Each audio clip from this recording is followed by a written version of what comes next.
শুরু করছি এখন প্রকাশ, সঙ্গে আছি আসাদুজ্জামান জি। আজকে আমাদের আলাপের বিষয় সংঘাতের সংকট, অর্থাৎ মধ্যপ্রাচ্য জুড়ে যে যুদ্ধ সংঘাত ছড়িয়ে পড়েছে তার আফটারশক কী হতে যাচ্ছে অর্থনীতিতে, এবং এই যে হামলা পাল্টা হামলার মধ্য দিয়ে আসলে মধ্যপ্রাচ্যের পরিস্থিতি বা কী হতে যাচ্ছে সেসব প্রসঙ্গে আজকে আলাপ করব। আর এইসব প্রসঙ্গে আলাপে আজকে আমাদের সঙ্গে রয়েছেন অর্থনীতিবিদ ডক্টর মাহফুজ কবির এবং সেই সঙ্গে রয়েছেন নিরাপত্তা বিশ্লেষক অবসরপ্রাপ্ত মেজর আশরাফুজ্জামান। দুজনকে স্বাগত আমাদের এই আজকের আলাপে এবং আজকের এই আয়োজনে। আমরা যেটি দেখলাম যে পুরো মধ্যপ্রাচ্য জুড়েই আসলে সংঘাতটি ছড়িয়ে পড়েছে।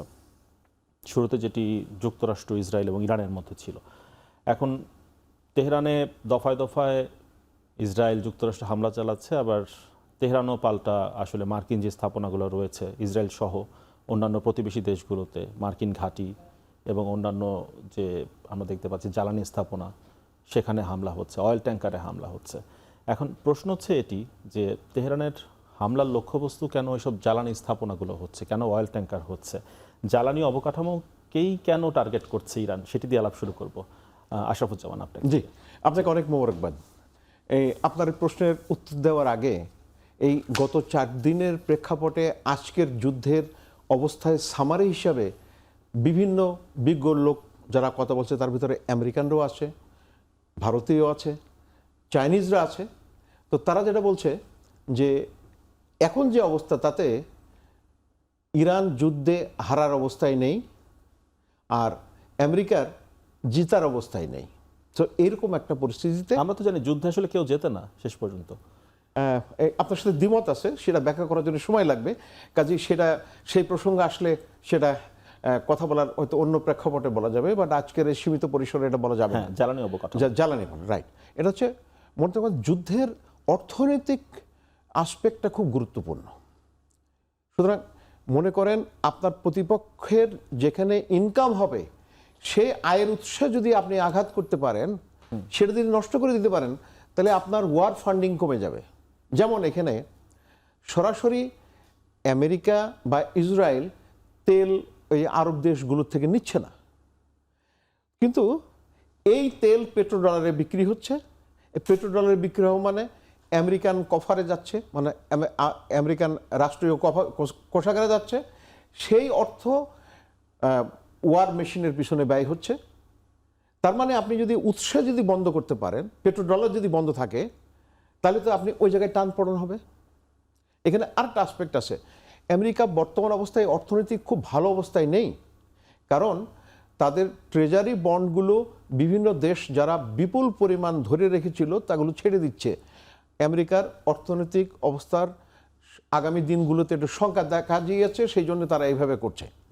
যাক, এখন এখানে এই মানে আজকের দিনে 4 দিন, এই 4 দিনে ইরান 27টা আমেরিকান স্থাপনার উপরে আক্রমণ করেছে। এবং কিছুক্ষণ আগে দেখলাম যে বিভিন্ন দূতাবাস যে আরব কান্ট্রিগুলোতে আছে সেখানে তাদের ফাংশনও তারা সীমিত করে ফেলেছে। বিশেষ করে সৌদি আরবের কথা দেখতে পাচ্ছি আমরা, জি রাইট, গণমাধ্যমগুলোতে আসছে। রাইট। সো এই জন্যে এই যুদ্ধের ব্যাপারটা একটা হচ্ছে আমেরিকান ফান্ডিংয়ের একটা ব্যাপার আছে। আরেকটা জিনিস হচ্ছে এই মধ্যপ্রাচ্যের তেলের উপরে পশ্চিম ইউরোপের দেশগুলো দারুণভাবে নির্ভরশীল, এবং পশ্চিম ইউরোপ আপনার প্রকারান্তরে আমেরিকার বড় মিত্রদের মধ্যে একজন, মিত্রদের অংশীজন। এখন আক্রান্ত হলো ইরান, আর নিন্দা জানালো জার্মানি আর কয়েকটা দেশ। যেন তারা বলছে যে ইরান যে আক্রমণ করেছে সৌদি আরবের উপরে বা অন্যান্য জায়গায় সেটা ঠিক হয়নি, তারা নিন্দা জানায়। কিন্তু ইরান যে কোনো প্রকারের উস্কানি ছাড়াই তাদের উপরে ইসরায়েল এবং আমেরিকা আক্রমণ চালিয়েছে, আক্রমণ অব্যাহত রয়েছে, প্রচুর ক্ষয়ক্ষতি, জানমালের ক্ষয়ক্ষতি হয়েছে। একটা স্কুলের বাচ্চাদের স্কুলে কতজন মারা গেছে দেখেন। এখন ইরান যেটি চাইছে আমরা বুঝতে পারছি যে মূলত হচ্ছে যে প্রতিপক্ষের অর্থনৈতিক মেরুদণ্ড যেটি সেটি ভেঙে দিতে চাইছে। আমি আসবো আপনার কাছে। যেটি আমরা দেখলাম আরেকটি ইনসাইট রয়েছে যে সৌদির কোম্পানির যে আরামকোতে ড্রোন হামলা যেটি হয়েছে, প্রথমত সেটি পেছনে ইরানকে দায়ী করা হচ্ছিল, পরে আমরা আরেকটি ইনসাইট দেখলাম যে ইসরায়েলকে দায়ী করছে ইরান, বলছে তারা হামলা চালান, ইসরায়েল হামলা চালিয়েছে, যেটিকে ফলস ফ্ল্যাগ বা ছদ্মবেশী অভিযান বলছে। যদিও হামলা তো হয়েছে জ্বালানি স্থাপনায়, সুতরাং এটির তো একটা আফটার ইফেক্ট রয়েছে। যেমন কাতারে এলএনজি উৎপাদন বন্ধ হয়ে গেছে, বিশ্ববাজারে এলএনজির দাম 20 থেকে 25% বেড়েছে, 50%। হ্যাঁ, কালকে তারপর দেখলাম। ডলারের দাম 80, আসলে যেটি তেলের যেটি ব্যারেল সেটি প্রায় $80 কাছাকাছি পৌঁছে গিয়েছে। 70 থেকে। হ্যাঁ, তো এখন আমরা যেটি দেখছি যে এই যে হরমুজ প্রণালীর কথা আমরা আলাপ করছিলাম শুরুর আগে, যে প্রায় 150 জাহাজ আমরা শুনতে পাচ্ছি হরমুজ প্রণালীর বাইরে উপসাগরে আসলে তারা নোঙর করে বসে আছে, ঢুকতে পারছে না। এই যে জ্বালানি তেল গ্যাসের সরবরাহ নিয়ে আসলে যে সংকট হতে যাচ্ছে, তাতে আমাদের দেশের অবস্থা কোথায় যেতে যাচ্ছে বা কোথায় সংকট হতে পারে? না, ইতিমধ্যেই আমাদের যে খবর এসছে সেটি হলো যে 2 সপ্তাহের মতো আমাদের মোটামুটি আর কি জ্বালানি যে সরবরাহ রয়েছে সেটি দিয়ে চলবে। তো এখন এই স্টকটা তো আর বাড়বে না। আমার মনে হচ্ছে যে স্ট্রেট অফ হরমুজ যেহেতু এটা বন্ধ করে দেওয়া হয়েছে, তার মানে হলো যে আসলে আমাদের তো আর কোনো বিকল্প নেই সেই অর্থে। তো একটা যেটা ছিল যে এটা যে পাইপলাইনটা, সেই পাইপলাইনটা হচ্ছে যে এই সৌদি আরবের এই দিক থেকে এই সংযুক্ত আরব আমিরাত পর্যন্ত, কিন্তু এটা তো আসলে এই ল্যান্ড লাইন আর কি, হ্যাঁ, এবং ওই পুরো মধ্যপ্রাচ্য জুড়েই কিন্তু এটা অস্থিরতা, মানে ওইখানে যে আক্রমণ প্রতি আক্রমণ চলছে। তো এই অবস্থায় তো আসলে তো কোনো জায়গা থেকে নেওয়াটা আসলে সেরকম কোনো মানে নিরাপদ কোনো একটা উৎস নেই। তো সুতরাং এখন আমাদেরকে একটু অপেক্ষা করতে হবে এটা দেখে, এবং যে ধাক্কা যেটা লাগবে সেটার কারণে তো মূল্যস্ফীতি এক দফা বাড়বে, মানে যেহেতু অলরেডি আসলে এই অয়েল প্রাইস বেড়ে গেছে। এখন যখন শান্ত হয় পরিস্থিতি তখন যদি আমরা কিনি তাহলে সেক্ষেত্রে তখন হয়তো বেশি দামে কিনতে হবে না, হয়তো কিছুটা কমে আসবে, কিন্তু শান্ত হওয়ার আগ পর্যন্ত তো আমাদের এইগুলো লাগবে। এখন আমাদের সেরকম কোনো যেহেতু সোর্স নেই, তার মানে আমাদের পার্শ্ববর্তী দেশ থেকে আমরা হয়তো সাময়িক সময়ের জন্য, ভারত থেকে সাময়িক সময়ের জন্য আমরা ডিজেলটা ইম্পোর্ট করতে পারি। ইতিমধ্যে আমাদের একটা পাইপলাইন আছে, সেখানে আমরা করছি, একটু বেশি করে হয়তো নিতে পারি, এটা একটা বিষয়। আর হলো যে অন্য আর উৎসগুলো কি, আমরা কিন্তু রাশিয়া থেকেও আনি না আসলে এই তেল।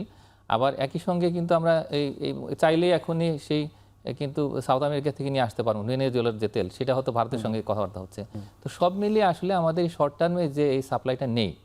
সুতরাং একদিকে হচ্ছে যে এই যদি 15 দিনের ভিতরে পরিস্থিতি স্বাভাবিক শান্ত না হয়, যদি এই স্ট্রেট অফ হরমুজটা খুলে দেওয়া না হয়, তাহলে সেক্ষেত্রে তো আমাদের আসলে কস্টলি যে সোর্সগুলো আছে সেখান থেকে হয়তো নিয়ে আসতে হবে।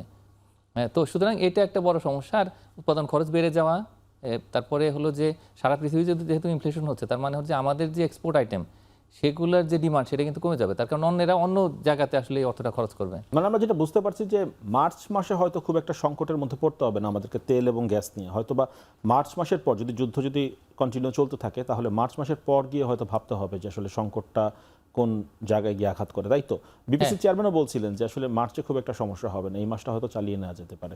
হ্যাঁ, অনেকটা সেরকম, কিন্তু আসলে কতদিন স্ট্রেট অফ হরমুজটা বন্ধ থাকে তার উপরে আসলে ডিপেন্ড করে, এবং ওই দিক দিয়ে আসলে চলাচলটা কতটা নিরাপদ হয়। তো সেটা একটা বিষয়, কিন্তু আরেকটা বিষয় আছে, সেখানে অলরেডি কিন্তু শিপিং কস্ট বেড়ে গেছে, সেখানে ইন্স্যুরেন্স কস্ট আছে, এবং জাহাজগুলো কিন্তু ঘুরে ঘুরে যাচ্ছে, যার ফলে এটা একটা বড় সমস্যা আর কি আমাদের জন্য, যে আমাদের যে এক্সপোর্টেবল সেগুলো যদি একটু ভিন্ন রুট দিয়ে যায় তাহলে তো খরচটা বেশি হয়। তো সব মিলিয়ে আসলে শিপিংটা যেমন রিস্কি, একই সঙ্গে যে ইন্স্যুরেন্স কস্ট এবং সারা পৃথিবী জুড়ে যে ইনফ্লেশন সেটার একটা ফলআউট বাংলাদেশে, এবং শুধুমাত্র জ্বালানির দাম বৃদ্ধির কারণে বাংলাদেশে আবার দেখা যাবে যে ইনফ্লেশন বেড়ে গেছে, সব মিলে অর্থনৈতিক চাপ অনেক বেশি। হ্যাঁ, হরমুজ প্রণালী দিয়ে তো আমরা দেখলাম যে আসলে মূলত অপরিশোধিত যে তেলটা সেটা বেশি আমরা আনি, আসলে পরিশোধিতটা অন্য চ্যানেল দিয়ে আনি। এই বিষয় নিয়ে আলাপ রয়েছে, একটা বিরতির সময় হয়ে গিয়েছে আমাদের, বিরতির পর ফিরে এসে বাকি আলাপ করি। দর্শক, বিরতির পর আবার ফিরে আসছি এখন প্রকাশ।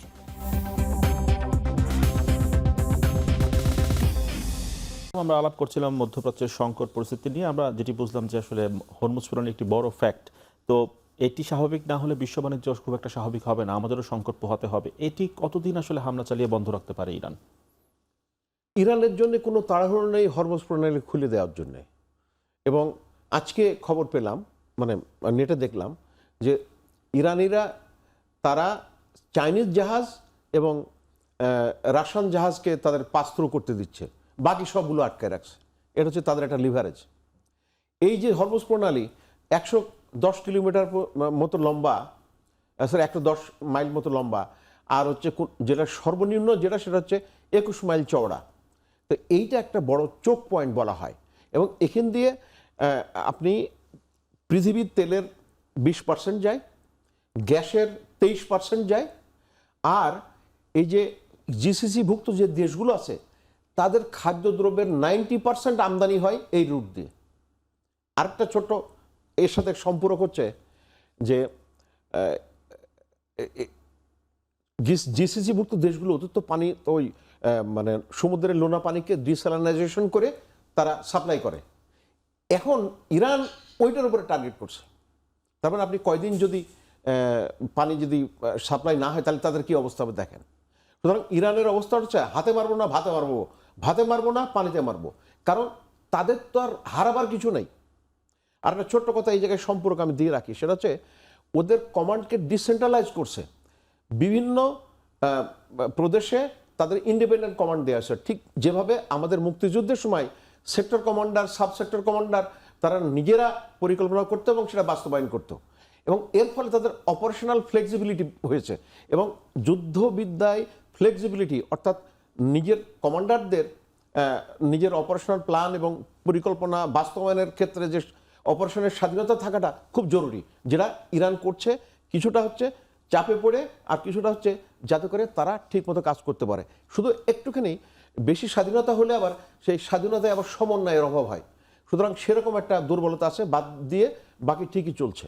জি, আমি আসবো আপনার কাছে। ডক্টর মাহফুজ কবির, আমরা আলাপ করছিলাম যে হরমুজ প্রণালী বন্ধ থাকায় আমদানিতে সংকট হচ্ছে, জ্বালানি তেল এগুলো, রপ্তানিতে তো সংকট হচ্ছে, কারণ এর মধ্য দিয়ে তো আমরা আসলে সবজিও তো রপ্তানি করি। আবার বিমানের ফ্লাইটও বন্ধ, যে সবজি আমরা পাঠাবো অনেক সময় মধ্যপ্রাচ্যে পাঠাই, মধ্যপ্রাচ্য থেকে আবার ইউরোপেও পাঠাই, এই রপ্তানিও তো বাধাগ্রস্ত হচ্ছে খুব সহসাই। তাহলে কি স্বাভাবিক হওয়ার সুযোগ নেই রপ্তানি? হ্যাঁ, সেই ক্ষেত্রে আসলে আমাদের একটা সমস্যা, একটা হলো যে ট্রান্সশিপমেন্ট, আর একটা হচ্ছে সরাসরি আমাদের যে মধ্যপ্রাচ্যের দেশগুলো সেই বাজারে আসলে আমাদের পণ্যগুলো পাঠানো। যেটা আসলে এই যে শিপিং দিয়ে যেটা করা হচ্ছে, তো সেটা তো এখন আর এখন তো সেভাবে উপায় হচ্ছে নেই, না। আবার ফ্লাইটও বন্ধ। এখন আমাদের আসলে এক্সপোর্টের সাইজটা কীরকম, প্রায় $1 বিলিয়ন। আর এই বিশেষ করে যে সংযুক্ত আরব আমিরাত আর সৌদি আরব, এই দুটোতে মোটামুটি আর কি সবচেয়ে বেশি আমাদের রপ্তানি হচ্ছে।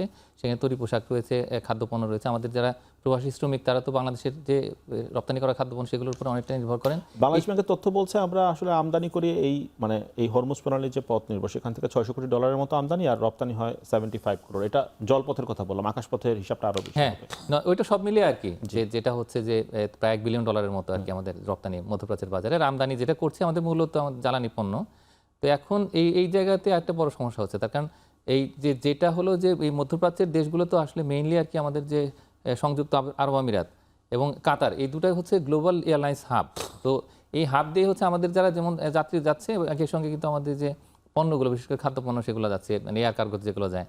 তো যার ফলে আমাদের ইউরোপের রপ্তানিও কিন্তু, বা যে বিশেষ করে আমি বলবো যে যদি আমরা এই চীনের মাধ্যমে যেটা যাচ্ছে আর কি, যে এই আটলান্টিক দিয়ে, তো ওইটা যেটা প্যাসিফিক ওশান, ওই প্রত্যেকটা জায়গাতেই কিন্তু আসলে আমাদের একটা সমস্যা। তো সব মিলিয়ে মনে হচ্ছে কি যে আসলেই আর কি যে আমাদের যে যেমন যাত্রী যে পরিবহন, সেটা পণ্য পরিবহন, এবং সব মিলে আর কি যে বিশ্ব বাণিজ্যে যেহেতু একটা ধাক্কা লেগেছে, বাংলাদেশে তো এই ধাক্কার মধ্যে আসলে পড়ে মাহফুজ গেছে। কবির, নতুন সরকার মানে এলো মাত্র আর কি, নির্বাচিত সরকার, তাকে তো আসলে প্রথমেই এই চ্যালেঞ্জের মধ্যে পড়তে হচ্ছে, এই সংকটটার মধ্যে দিয়ে যেতে হ্যাঁ, হচ্ছে। অনেকগুলো চ্যালেঞ্জ আছে, যেমন তার মধ্যে খেলাপি কেবল ঋণের নতুন করে চ্যালেঞ্জ, বাড়তি এবং যুক্ত একই হলো। সঙ্গে যে বৈদেশিক ঋণের চ্যালেঞ্জ, এবং একই সঙ্গে যে যেটা হলো এটা একটা মানে ভয়ঙ্কর রকম একটা এবং চ্যালেঞ্জ। বিরতির পর ফিরে এসে এটি আলাপ করতে চাই, সেটা হচ্ছে মধ্যপ্রাচ্যে তো আমাদের বড় একটি শ্রমবাজার রয়েছে এবং রেমিটেন্স রয়েছে। এই যে যখন সংঘাত তৈরি হচ্ছে, তখন নিশ্চয়ই শ্রমবাজার ব্যাহত হবে, রেমিটেন্স আফটার শক হবে, সেই বিষয়টা আলাপ করবো। আরেকটা বিরতি নিতে হচ্ছে। দর্শক, বিরতির পর আবারও ফিরছি এখন প্রকাশে।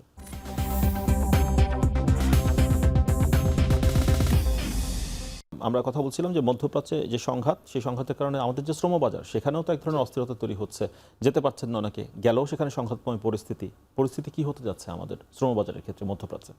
শ্রম বাজারের জন্য আমাদের জন্য খুব ভালো কিছু এই মুহূর্তে দেখা যাচ্ছে না, কারণ যে দেশগুলো তে তাদের এমপ্লয়মেন্ট হবে, সেই দেশগুলোই তো এখন অস্থির অবস্থায় আছে।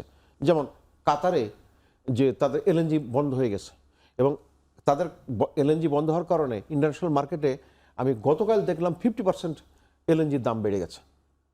আর বোধহয় 20% আপনার ক্রুড অয়েলের দাম বেড়ে গেছে। আর ওই যে আপনার তথ্য দিলাম যেটা, যে ডিস্যালিনেশন প্ল্যান্ট, অর্থাৎ যে পানি বিশুদ্ধকরণ, যে সে নষ্ট হয়ে গেলে তাহলে তারা নিজেরাই তো সংকটে আছে।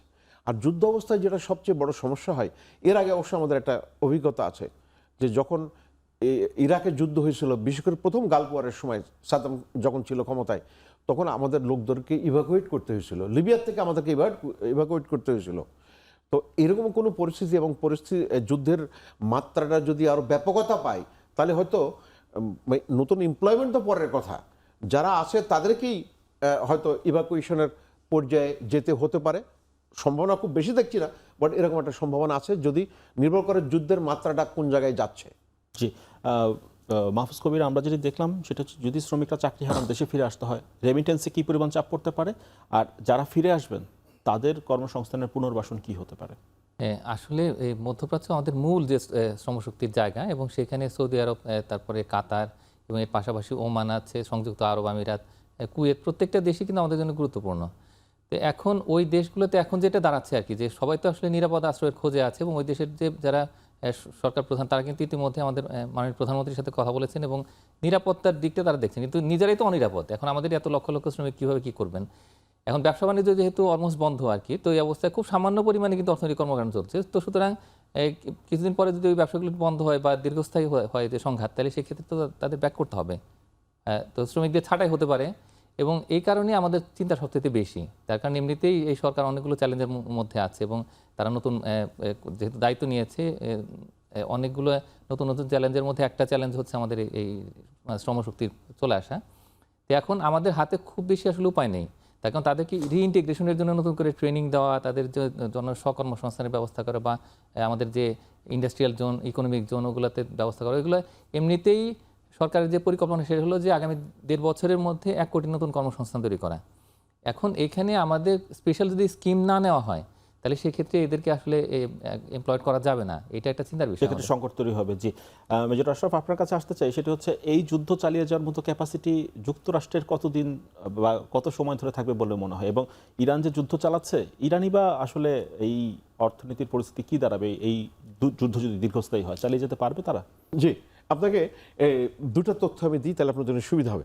সেটা হচ্ছে মানে ইরানের জন্য এটা হচ্ছে ওয়ার অফ সার্ভাইভাল, অর্থাৎ টিকে থাকার, অস্তিত্ব টিকে থাকার। সুতরাং এখানে তাদের সর্বোচ্চ শক্তি দিচ্ছে যাতে করে যুদ্ধে তারা হেরে না যায় এবং আমেরিকা যেন জিতে না যায়। কিন্তু দেশটির অর্থনীতির অবস্থা তো ভালো নয়। কিন্তু আমি বলি আপনাকে, ওই আছে এর মধ্যেও আছে, এই এখন ওই আলোচনা করতে করলে অনেক লম্বা আলাপ হয়ে যাবে। আচ্ছা, আরেকটা হচ্ছে তারা ডিসেন্ট্রালাইজ কমান্ড করেছে। তারা হচ্ছে মানে আপনার মানে কার্যকর করার জন্য, ওয়ার্ক এফোর্ট রাখার জন্য সে ডিসেন্ট্রালাইজড, কিন্তু ইউনিটি অফ পারপাস হচ্ছে আমেরিকাকে হারানো বা ইসরায়েলকে হারানো। আচ্ছা, আরেকটা হচ্ছে সুপ্রিম লিডারকে মারার ফলে তারা মনে করছিল যে বোধহয় মানে ইরানি রেজিম ভেঙে পড়বে। সেটা হয় নাই, কারণ ওই যে আফগানিস্তান এবং ইরাকে আমেরিকা যখন হাজির হয়, তখন ইরান তখন থেকে প্রস্তুতি নিয়েছে, যদি কেউ একজন মারা যায় কুইকলি তার রিপ্লেসমেন্ট শুরু হয়ে যাবে। এরকম তাদের সাকসেশন অনেক ঠিক করা আছে। মানে রেজিম চেঞ্জ হচ্ছে না, যে উদ্দেশ্যে হামলা চালানো হচ্ছে। এখন পর্যন্ত যে খবর, রেজিম চেঞ্জ হচ্ছে না। আর একটা ছোট সম্পর্ক তথ্য দিই, যে ইরান, যে রাশিয়া, চীন এবং ইরান মিলে যে একটা ইকোনমিক ত্রিভুজ এবং তাদের নর্থ সাউথ করিডোরের ত্রিভুজ, এটা উল্লেখযোগ্য, তারা অংশীজন।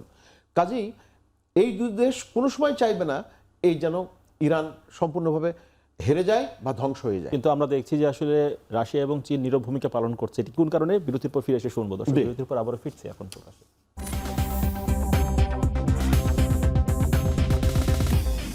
ডক্টর মাহফুজ কবির, আমরা সংঘাতের সংকট নিয়ে কথা বলছিলাম। মানে দুবাইকে আমরা দেখতাম যে আসলে খুব জাঁকজমকপূর্ণ শহর, ট্রাভেল ডেস্টিনেশন, কিন্তু এখন চরম উৎকণ্ঠার একটি শহর। মানে উপসাগরীয় দেশগুলো সতর্কভাবে বিশ্বের সামনে নিজেদের একটি অবস্থান যেটি তৈরি করেছিল, সেটি তো আসলে, সেই চিত্রটি আসলে এক পলকে ভেঙে গিয়েছে।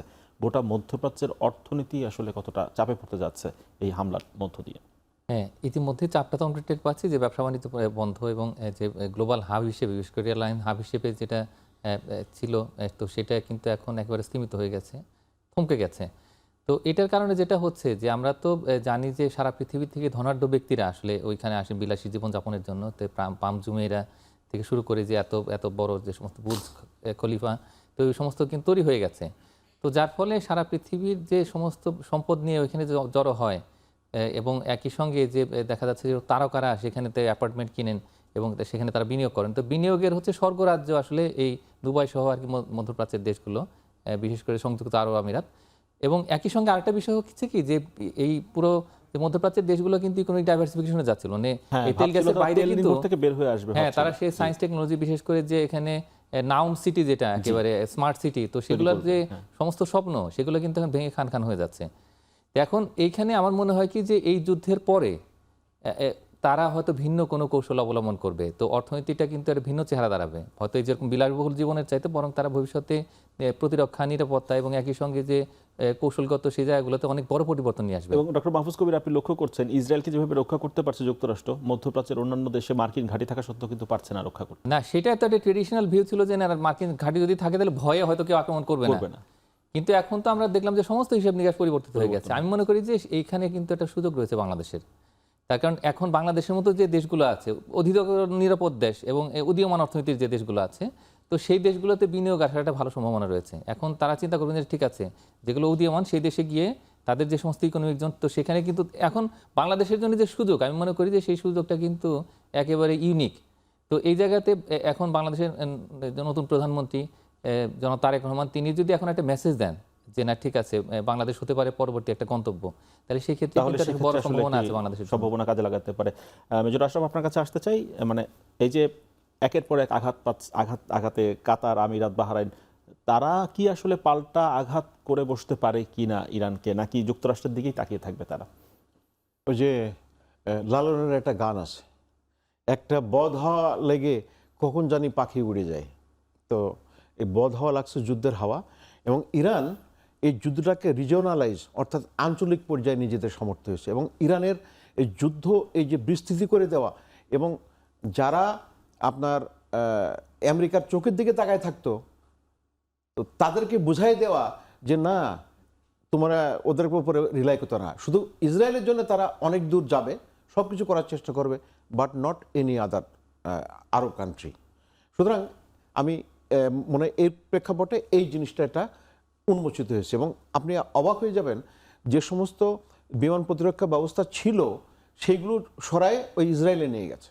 এটা হচ্ছে আজকের খবর। মানে আরব দেশগুলো তো অন্যান্য দেশগুলোতে যেগুলো প্রতিরক্ষা ব্যবস্থা ছিল, যে সেইগুলো মানে আমেরিকা তো ওই যে বিভিন্ন মিলিটারি বেস ছিল না, তো ওখান থেকে নিয়ে গিয়েছেন, ইসরায়েলে নিয়ে গেছে। তাহলে এই দেশগুলো তো অরক্ষিত হয়ে রইল। তো তাতে কি এসে যায়?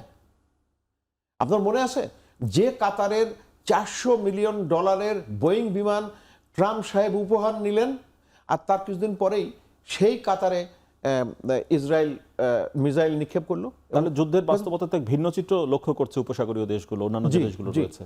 এখন অবশ্য অনেক সময় কিছু মানুষ তো বুঝেও না বোঝার অবস্থায় থাকে, সুতরাং এটা বলা খুব মুশকিল। আর আপনি যেটা একটুখানি ইঙ্গিত দিচ্ছিলেন, শেষ করতে হবে আমাদের। জি, আমি শেষ করতে যে আমার মনে হয় না যে আরব দেশগুলো বর্তমানে যে আঘাত খেয়েছে সেটা সামলে ওঠে আবার সম্মিলিত আঘাতের সুযোগ পাবে না। একবার তারা নিজে সরাসরি যুদ্ধ করে নাই, ইরাকরে সামর্থ্যবান করে টাকা পয়সা দিয়ে, অস্ত্রগুলো আবার দিয়ে ইরানের এগেনস্টে যুদ্ধ করছে, এবং সেই 8 বছর ব্যাপী যুদ্ধে ইরান মানে তারা ইরাক জিততে পারে নাই। এবং সেই সময়ে ইরানি সশস্ত্র বাহিনী পুরা অবিন্যস্ত ছিল, প্রশাসন অবিন্যস্ত ছিল। আর সেখান থেকে আজকে এত বছর পরে ইরান অনেক সক্ষমতা। জি, আমরা যেটি বুঝতে পারছি যে খুব সহসাই আসলে পাল্টা হামলার দিকে যাচ্ছে না, এখনো যুক্তরাষ্ট্রের মুখোমুখি হয়ে থাকতে হচ্ছে। নিশ্চয়ই এই বিষয় নিয়ে আরো অল্প সুযোগ হবে। আমাদের আজকে শেষ করতে হচ্ছে, সময় একেবারেই শেষ। দর্শক, শেষ করছি এখন প্রকাশ। সঙ্গে থাকার জন্য ধন্যবাদ সবাইকে।